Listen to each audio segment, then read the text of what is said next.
or just kind of play a stabilizing game where you generate some incremental card advantage, build your devotion, and eventually find one of your payoff cards. Yeah, all right, we are underway. Gerry starts the game with Overgrown Tomb into Elvish Mystic, going to pass back. When you look at a Gerry Thompson deck, what's interesting is you can always see what it is that he believes the metagame to be, and you see 2 copies of Cetizen Tactics in his main deck. Very good against opposing aggressive strategies. Opposing beatdown decks can be problematic for green devotion strategies because fighting against a quick clock and a removal spell for one of your accelerants is pretty tough. Cetizen Tactics gives it a great tool against those kind of matchups. And we see Gerry kept a hand with only 1 land, and he had a turn 2 Satyr, but he did not have... Yeah, and he did draw his 2nd land. He didn't have that land play in his hand, so he's going to able to make a turn 2 Courser of Crewfix. And now he'll have to stare down a Pack Rat on Keith's side of the board. Pack Rat is a card that a deck like Green Devotion is comfortably able to overpower if the game goes on long enough. The deck is capable of generating so much mana that even something like Palakronos is capable of fighting multiple copies of Pack Rat when the game progresses. Yeah, and Gerry not hitting the land off that Courser of Crewfix does make Pharika God of Affliction there. And you said that was, it is a 1-of in his main deck.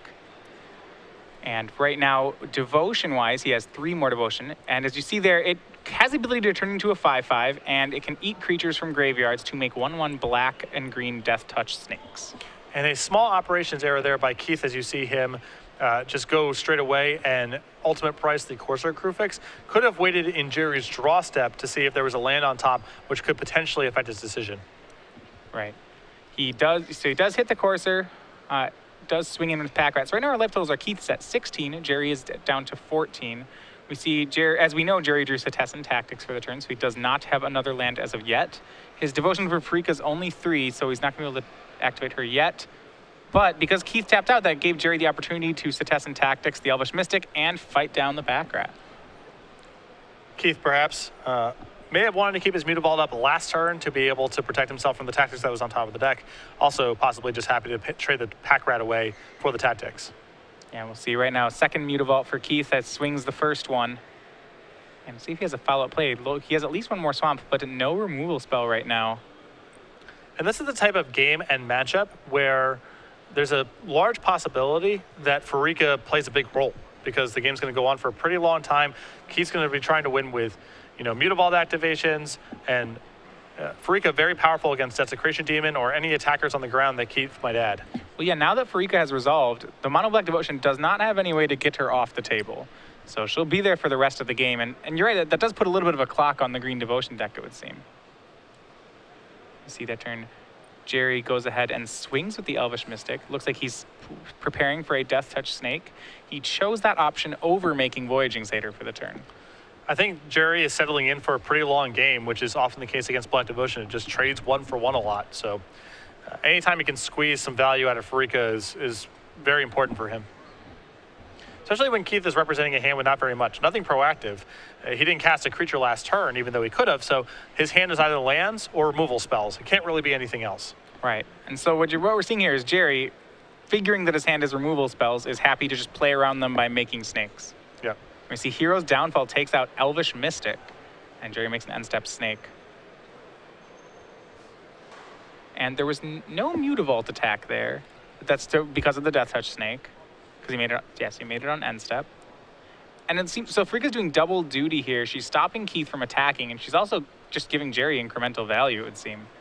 And is also threatening to go and fulfill the devotion requirement as this game drags on. So attacking Keith from a lot of angles here. Yeah, Gerry's turn was Burning Tree Emissary into Voyaging Satyr. That ups his devotion to all the way to count to 5. So next turn, if he can hit a land for that Palukronos, he will have an online Pharika.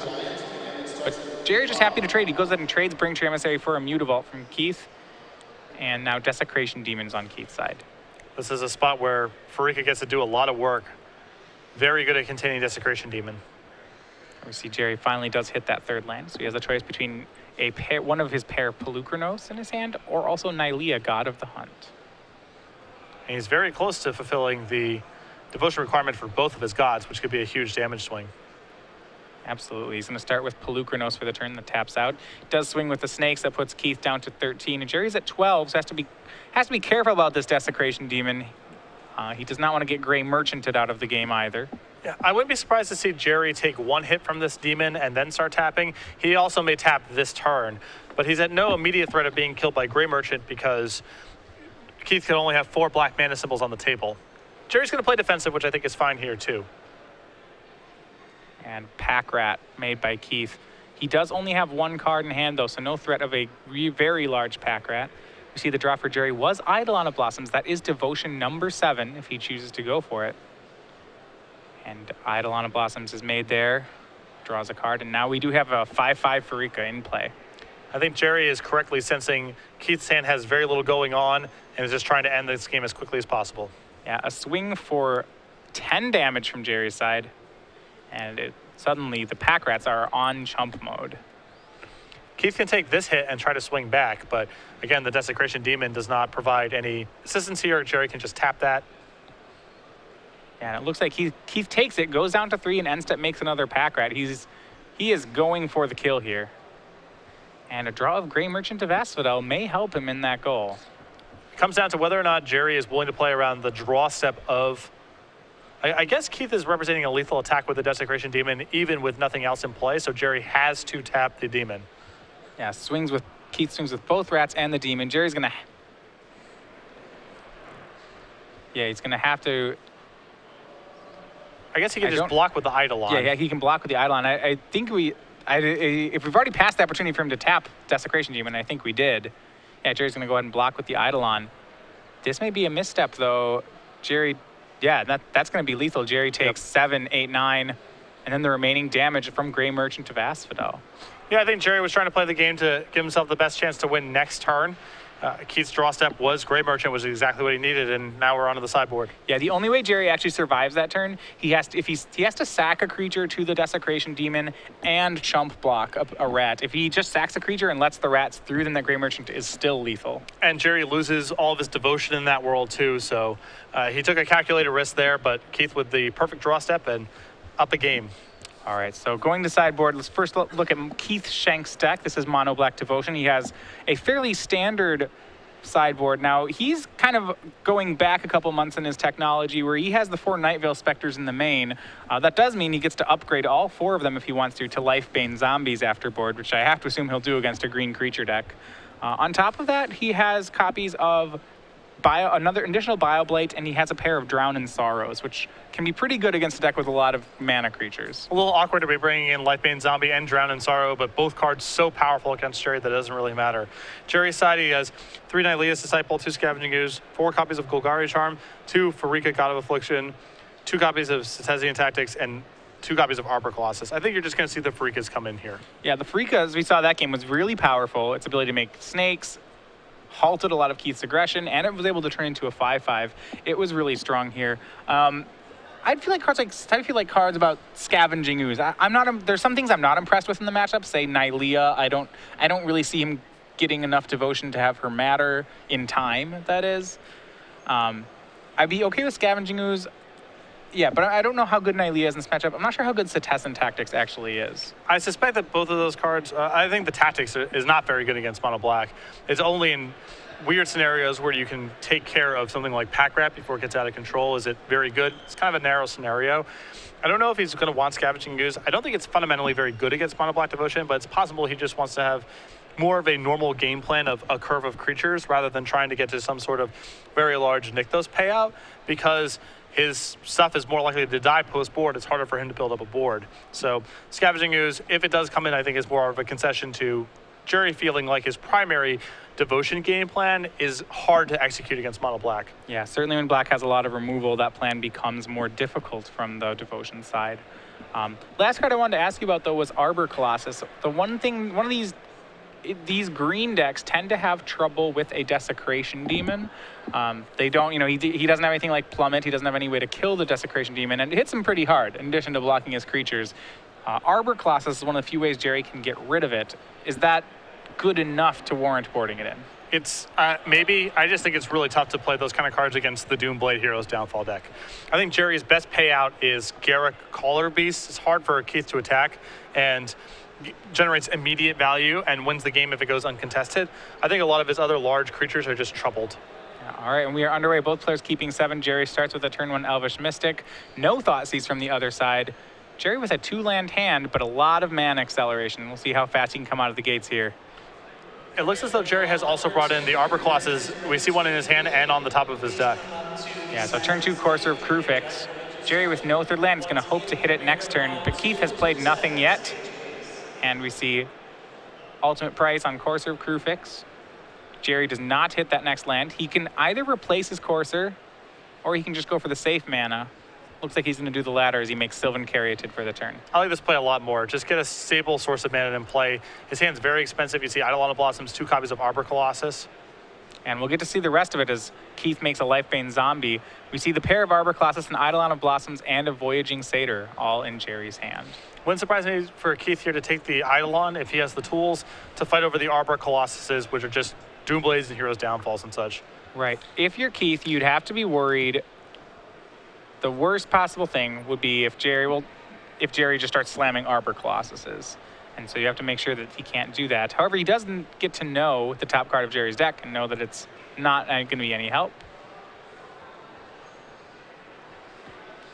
Gerry taking his turn, as you see, didn't shortcutting through the untap. So Gerry on his turn draws the known Courser of Krufix, plays Overgrown Tomb off the top of the deck, gaining a life, losing 2, and then plays Voyaging Satyr.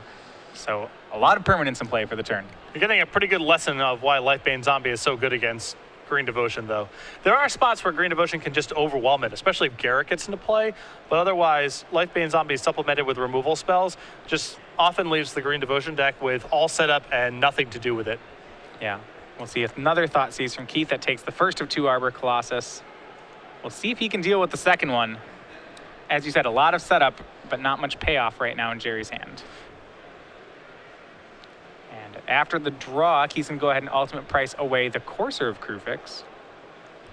You see Garrick Collar Piece on top of Gerry's deck. That's the type of card he needs in this matchup. Yeah, with the Green Devotion decks, we've kind of said there's about 12 real cards and then a lot of enablers, but Garrick certainly qualifies as one of the real cards. And Gerry makes Arbor Colossus for the turn. We know that next turn he'll be making Garruk. And Keith having some mana difficulty here. It looks like he's got a very powerful hand that goes all the way up to Grey Merchant, but... So because Keith ultimate priced the Courser, would you assume that he has a pinpoint removal spell for Arbor Colossus if you're on Gerry's side? Yes. All right, but no land, no play for Keith, just passes back the turn. And he's going to need something fast. This Garruk could just bury him on one activation. I'm shocked that Keith did not send an attacker last turn. If he wants to trade with one of Gerry's mana creatures, you know that his mana creatures are likely to be tied up with the Garrick that he's casting the following turn. And it seems really hard for Keith to win this game in any sort of long-term sense without just damage racing. Right, Keith goes ahead and chumps the Arbor Colossus, and now Gerry will play Garrick for the turn. And Garrick gets Pharika, Elvish Mystic, and Sylvan Caryatid. Yeah. And the Pharika, a pretty big find. Now, it's possible that Keith did this block because he has a Bioblight in his hand, but it's still, that Lifebane Zombie feels too significant to me. Yeah, Lifebane Zombie could let him also give him a route to attack down the Garrick. That would still be 2 Garrick activations later, which is probably, damage done. But as you called, Bioblight does finish off Arbor Colossus.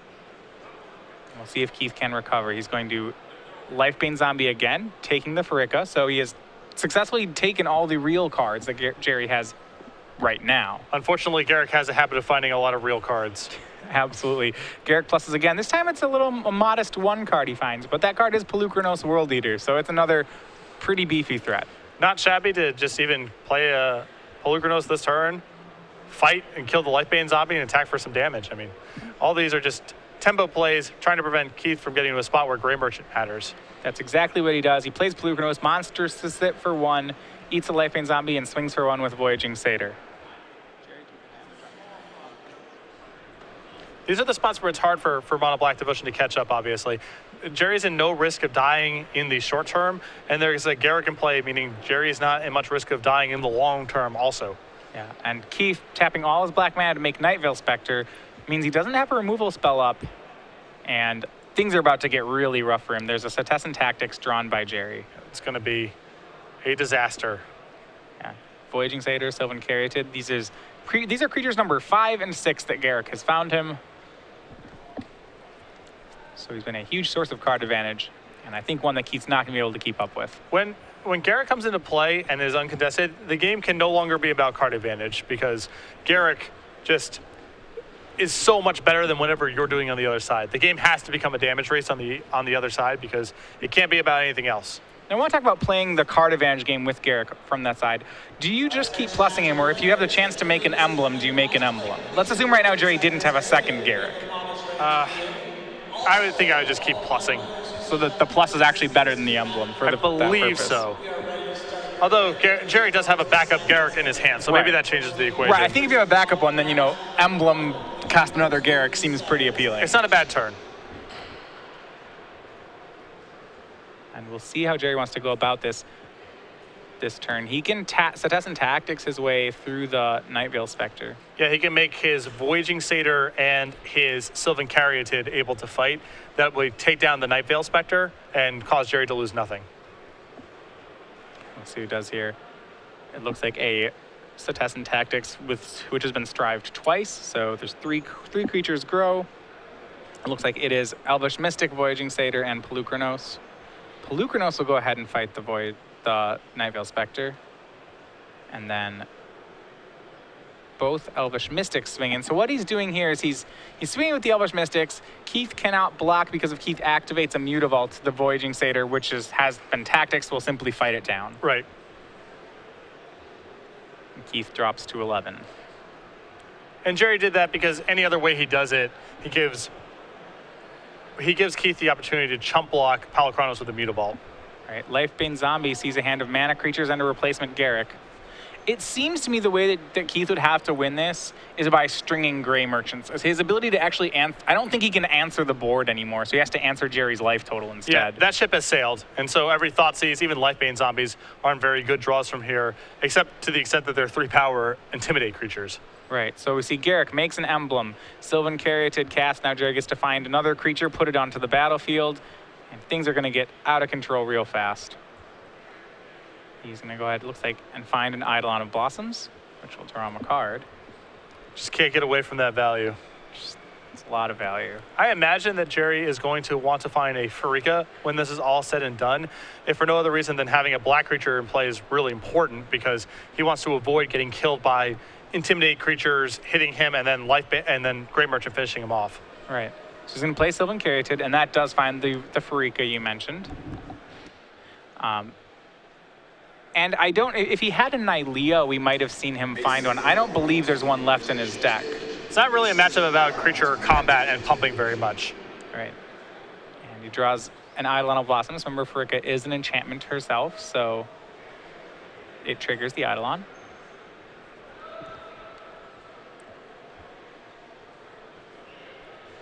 And it's curious how Lifebane Zombie can pivot so easily from being just the best thing that Keith has in the matchup and a card that Gerry struggles to beat to something that has nothing to do with what's going on in play. Yeah, and we might see if Gerry wants to make another land here, he could make a land, drop, find another Polukranos, I believe, and then monster set. He's going to go ahead and go for Eidolon of Blossoms. This will draw him 2 cards and find a creature. So he doesn't have the mana to make that play. I believe he's 1 short. And it's interesting, if you're looking at Gerry's deck as he's going through it right now, he's almost out of creatures. Right, and now he's just, this is just showy. He has 3 Eidolons in place. This will draw him 6 cards. Well, they come into play 1 at a time, I believe. So he'll draw 5. Yeah. Still a lot. Yes, still plenty.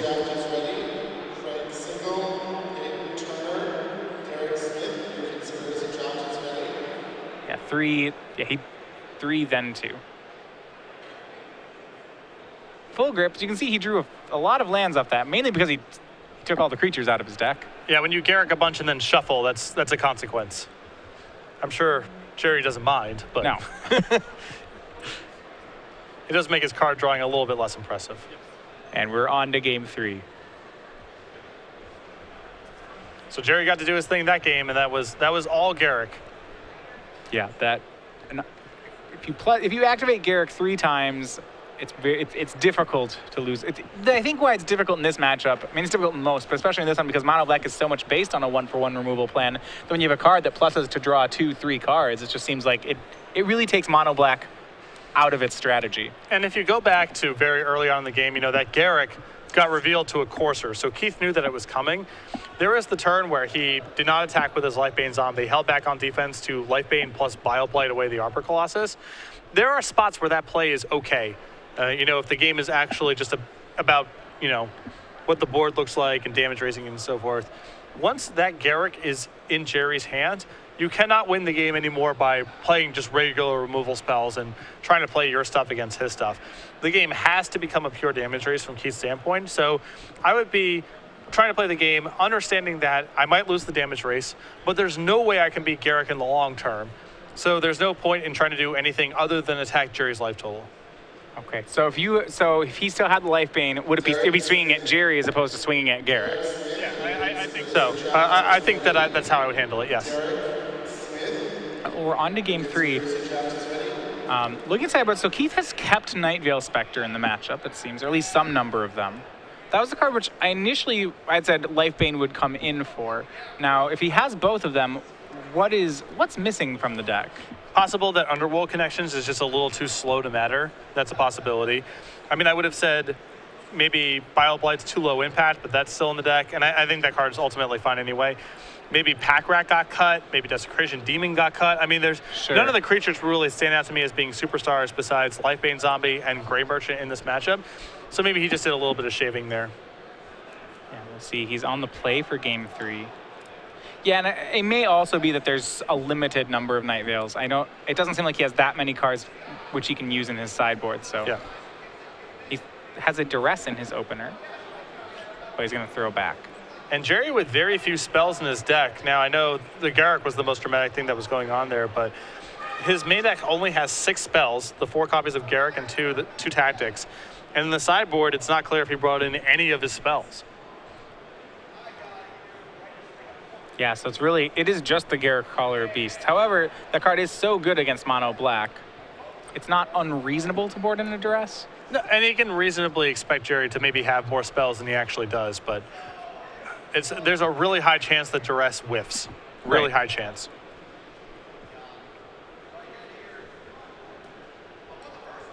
And we'll see Keith down to 6 cards here. Those of you joining us, this is round 2 of the Invitational. This is one of our standard rounds for today. I'm Matthias Hunt, and joined by Patrick Sullivan. We're going to get to see if he hit that Gerrick. It's a Duress. No, Gerrick is not there. Gerry has kept 3 lands, 2 Caryatids, and then the enchantment combo of Eidolon and Courser. This is a beautiful hand for Gerry as a stable way to get to Eidolon, then play Courser the following turn potentially. Just a hand with a lot of value, very well suited to fight Mono Black's removal plan post-board. Yeah, I like how the Caryatids make it Devour Flesh proof on top of that. He'll get the card off Eidolon. He may even get, if Eidolon doesn't die right away, then Gerry will be very far ahead. We see Keith's second land, then passing the turn, and a turn too late for the Duress. Gerry draws the Gerrick. Perfect, just perfect. And it looks like a pair of Bioblights hiding out in Keith's hand. So turn 2 Caryatid goes into a turn 3 Eidolon for Gerry. And that will eat a Bioblight before it has a chance to draw any more cards. And I think it's going to be really hard for Keith to win this game if he doesn't have Desecration Demon this turn. He does, so it's a contest, but he can't win any sort of card advantage game anymore. So again, he has to pivot and make the game about tempo. All right, Gerry makes Courser of Kruphix. It sees a Temple on top. Now Gerry has the option, he can either play the Temple and Scry, or he can cast another Caryatid. He has drawn Setets and Tactics for the turn, so if he can get enough creatures on the board, he can fight down the Desecration Demon. It would be at huge cost. That's a tough way to do it. I'm sure Gerry would hope to just get Gerrick into play and then have enough resources and extraneous creatures to just overwhelm Desecration Demon that way. To just, continue to tap it. And I think that's what he's going for. He's going to make the land from hand and then play Sylvan Caryatid. So yeah, I think the plan here then is to make Gerrick, start plussing it, and sack a mana creature every turn. Yeah, I think that's going to be Gerry's game plan here. Temple drawn, but he's going to play a Forest off the top of his deck, move back up to 16 thanks to Courser. Does have to reveal the top card, but we'll see it again anyway in a second. Yeah. Gerry may just be shortcutting here because it's about to be revealed. Yeah, +1's on the Gerrick, and it finds Caryatid, Elvish Mystic. It finds more fodder for Desecration Demon. So yeah, this is now Gerry's game plan here, is just trying to fight the demon by just kind of arbitrarily throwing away a couple mana creatures that he doesn't need, just as extraneous stuff he's going to be drawing off of Gerry. Yep, and once again, it's Garrett Caller Beast doing a ton of work. You see a second one in Gerry's hand now, too, just in case there is a trick waiting for him. A swing by Courser. Keith's going to trade. He's going to trade a Bile-Blight for the Courser. Shrinks it and blocks it with Mutavault.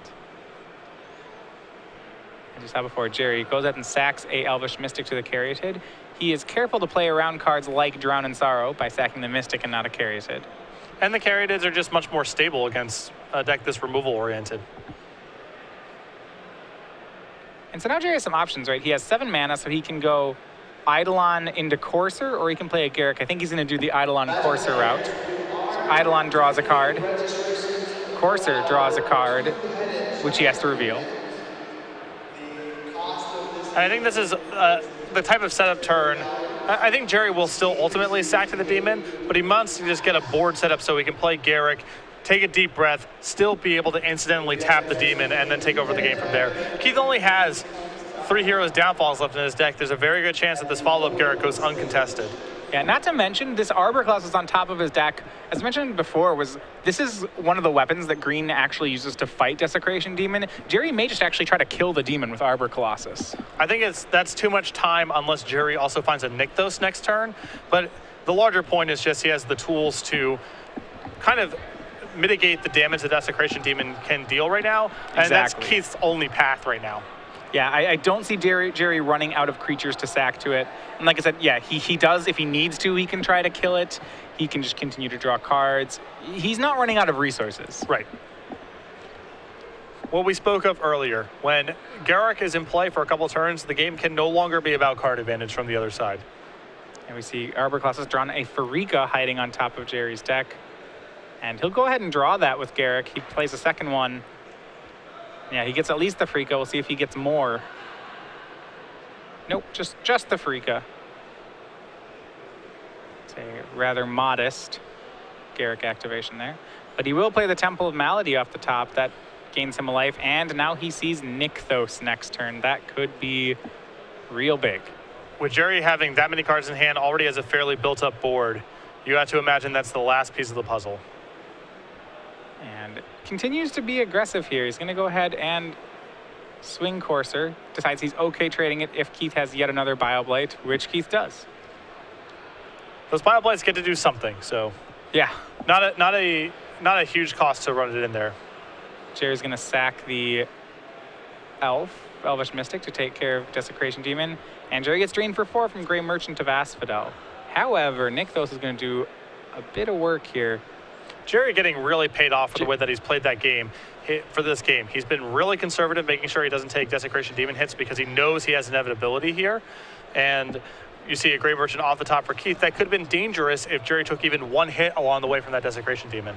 Yeah, and we see now he does have enough mana if he wants to. Yeah, he's going to put Arbor Colossus into play. Looks like use Nykthos to go ahead and take care of Desecration Demon while Keith is tapped out. This is a nice turn for Gerry. This is very good. He's choosing which way he wants to kill things right now, it looks like. He has tactics in his hand as well. So right now, Nykthos is, let's see here, 2, 5, 6, 7, 8, 9, 10. So it is plus 7 mana. Was it 3? 3 makes 1. So it's -2 to use a Nykthos. So yeah, it's plus. The Nykthos itself in 2 lands. Yes, Nykthos 7. Yeah, it's plus. It's a lot. 7. And he's going to go ahead and do that. He's going to immediately Monstrous the Arbor Colossus and cast Pharika. Drawing a card. She is an enchantment.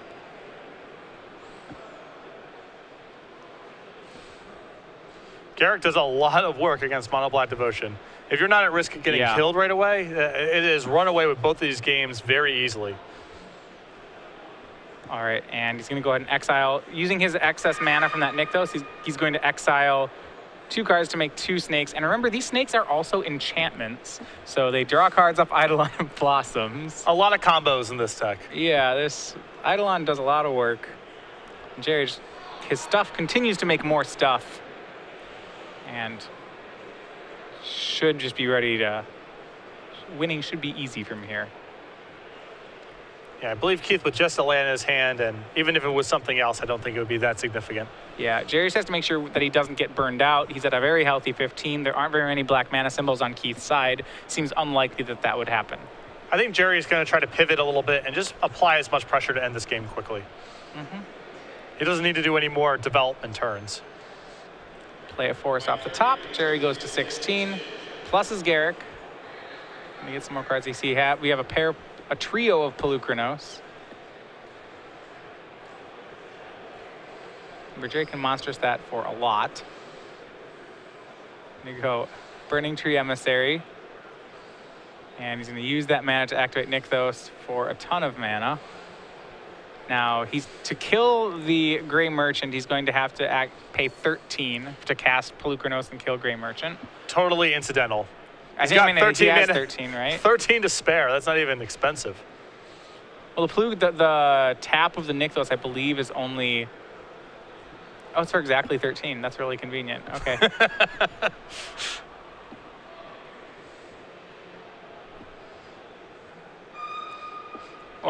Or he's going to go bigger. He's going to tactics his entire team. Okay.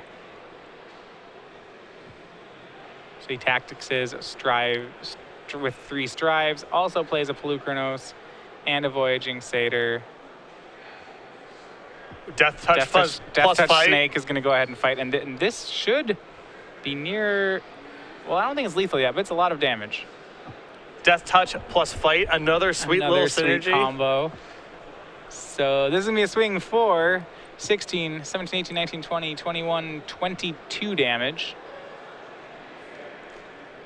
And as soon as Keith activates, Gerry's going to fight it away with a Death Touch Snake.